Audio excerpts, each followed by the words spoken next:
बिस्मिल्लाहिर्रहमानिर्रहीम। Dear students, क्या हाल है। कल हम पढ़ चुके थे इलेक्ट्रिक फ्लक्स। आज का हमारा टॉपिक है गासेस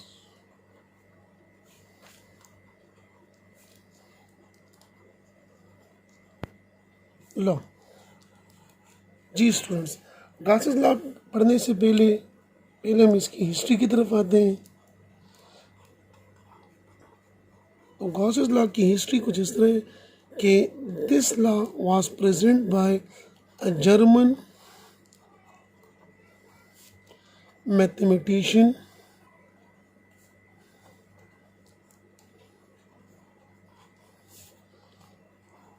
कर्ल एफ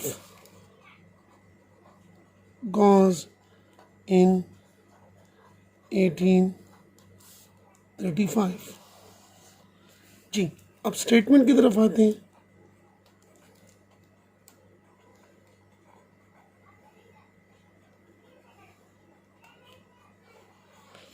तो Gauss's law state that the total flux through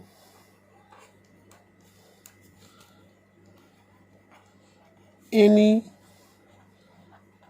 closed surface is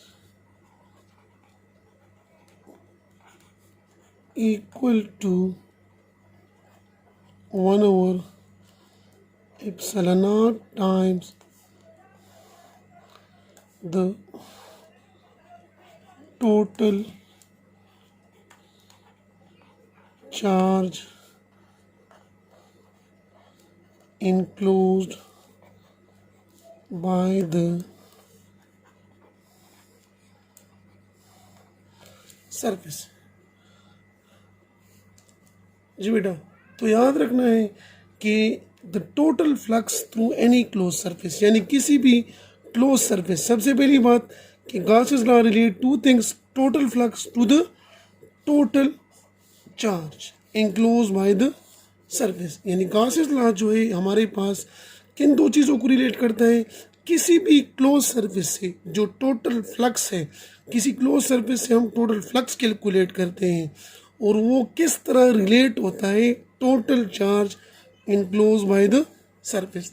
तो this law is known as Gauss's law। यानी Gauss's law relate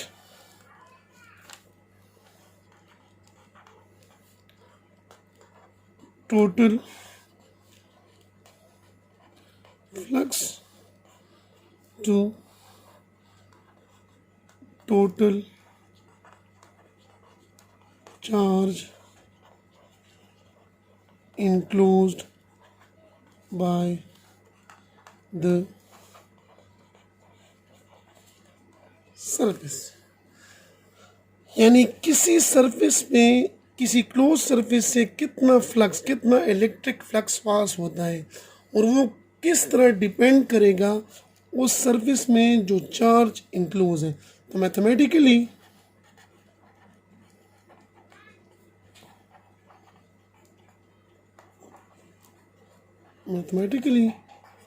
total flux is equal to 1 over epsilon naught times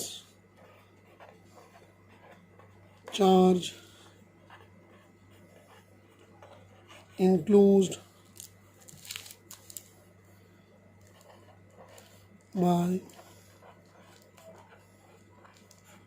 surface। Detail में जाने से पहले हम पढ़ेंगे कि why we study Gauss's law।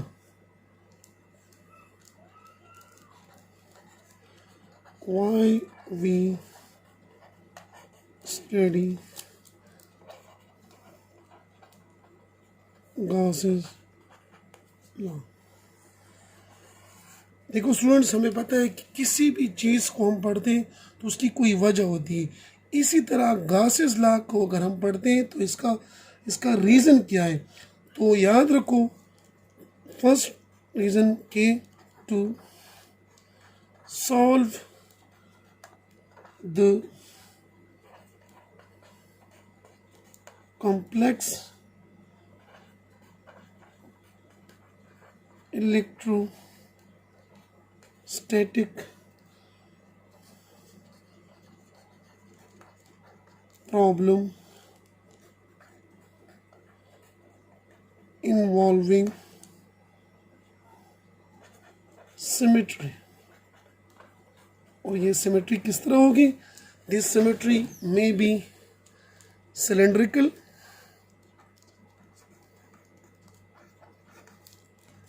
may be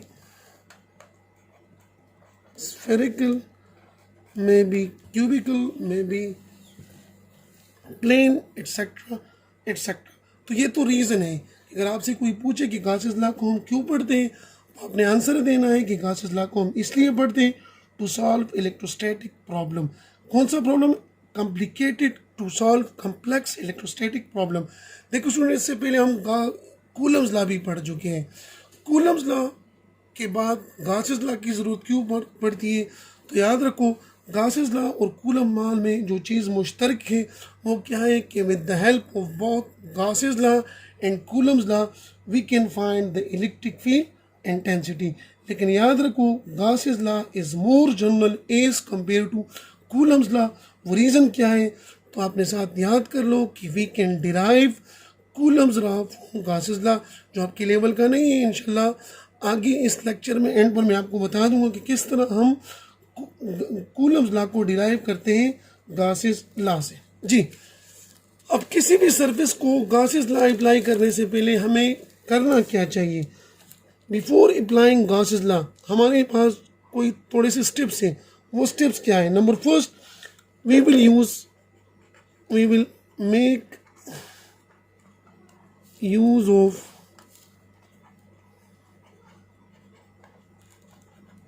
symmetry, यानी सिमेट्री हम लेंगे स्फेरिकल, सिलेंड्रिकल, क्यूबिकल, जो भी हो हमारे पास। अब इससे मदद हमें क्या मिलेगी? याद रखो, तो जब सिमेट्री की यूज़ हम करते हैं तो it help us to calculate electric field intensity easily. Second step, we will choose an imaginary surface. Remember beta, this imaginary surface must be a closed one, और इस सरफेस को हम कहेंगे गॉसियन सरफेस। जो सरफेस, जो symmetry हम बनाएंगे close surface की शक्ल में, उस क्लोज सरफेस वो हमारे पास इमेजिनरी सरफेस होगा, और इस इमेजिनरी सरफेस को हम कहते हैं गॉसियन सरफेस। अब हमारे पास दो किस्म के सरफेस होंगे, एक होगा रियल सरफेस और एक होगा इमेजिनरी सरफेस। तो रिमेंबर स्टूडेंट्स कि रियल सरफेस जो है, real surface, it may be inside the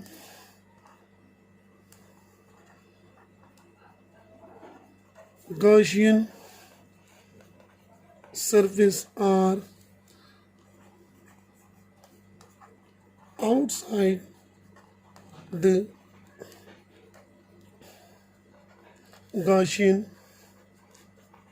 surface. ये 3 पॉइंट्स 1 2 3 गासेस लॉ अप्लाई करने से पहले ये 3 पॉइंट्स हम ज़रूर कंसिडर करेंगे, इसको हम अप्लाई करेंगे। जी, नेक्स्ट स्टेप हमारे पास कि what is the goal of Gauss's law, कि गासेस लॉ का मतलब क्या है, इसका मकसद क्या है, किस लिए यूज़ करते हैं? तो याद रखो, to find the electric field intensity we use Gauss's law। जी, तो this is the goal of Gauss's law। जी स्टूडेंट्स, अब हम आते हैं इसकी मैथमेटिकल एक्सप्लेनेशन की तरफ कि मैथमेटिकली हम पढ़ चुके थे कि total flux is equal to 1/ε0 time the total charge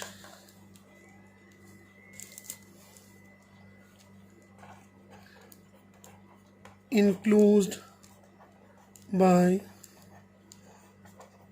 surface। ये total charge enclosed by the surface, ये आपको समझाऊंगा कि इसका मतलब क्या बनता है हमारे पास। तो यानी हमारे पास एक सरफेस है, एक जगह पर हमारे पास नंबर ऑफ चार्जेस मौजूद है। हम लेते हैं एक सरफेस, कंसिडर हमारे पास एक जगह पर चार्जेस हैं Q1, Q2, Q3, Q4, Q6, Q5 और Q7। ये 7 चार्जेस हमारे पास है। लेकिन मैं जो इमेजिनरी गॉसियन सरफेस लेता हूँ, कंसिडर करता हूँ कि ये सरफेस जो है इन 3 चार्जेस को इंक्लोज करती है, Q7, Q3 और Q6। तो हमारा नेट फ्लक्स जो है it will be equal to 1/ε0 times ε0। what is ε0? it is the permittivity of free space। permittivity क्या है? कूलम्स लॉ के लेक्चर में हम डिटेल से पढ़ चुके हैं कि it is the property of a medium due to which it affect the magnitude of electrostatic force। जी, अब टोटल चार्ज की तरफ आते हैं। तो इधर तो हमारे पास 7 चार्जेस हैं, लेकिन हमने कहा था कि टोटल फ्लक्स जो है it depend upon the charge enclose by the surface. इधर कितने चार्जेस हमारे पास? Q7, Q3 और Q6। तो इसका मतलब Q7 plus Q3 plus Q6 total flux. अगर गॉसेस लॉ हम अप्लाई करेंगे इस सिस्टम को तो हमारे पास टोटल फ्लक्स इसके बराबर होगा। Let we say let Q7 plus Q3 plus Q6 is equal to capital Q। तो टोटल फ्लक्स हमारे पास बन जाएगा 1/ε0 into Q। This is the mathematical form of Gauss's law. अब इस मैथमेटिकल फॉर्म से क्लियरली हमें पता चल रहा है कि टोटल फ्लक्स जो है वो 2 चीज़ों पे डिपेंड करती है। नंबर फर्स्ट क्या कि it depends, total flux is inversely proportional to permittivity of medium and total flux is directly proportional to total charge enclosed by the surface। यानी permittivity of free space, हमारे पास एक charge, एक system of charge distribution है, उधर हम total flux मालूम करते हैं फ्री स्पेस में, और फिर टोटल फ्लक्स मालूम करते हैं in the presence of material medium. तो total flux in the presence of material medium कम होगा as compare to the total flux in vacuum और इन फ्री स्पेस। इस तरह टोटल फ्लक्स जो है वो डिपेंड करता है directly proportional to the charge enclose by the surface. यानी जितना हमारे पास चार्ज ज़्यादा होगा उतना हमारे पास टोटल फ्लक्स ज़्यादा होगा। अब इस मैथमेटिकल फॉर्म को हम प्रूफ करेंगे। To prove Gauss's law we consider, यानी proof of Gauss's law proof करने के लिए हम पहले क्या करते हैं, हम कहते हैं let us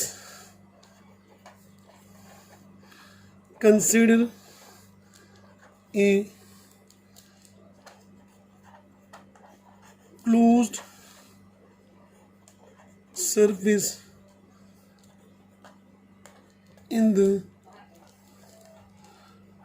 form of sphere having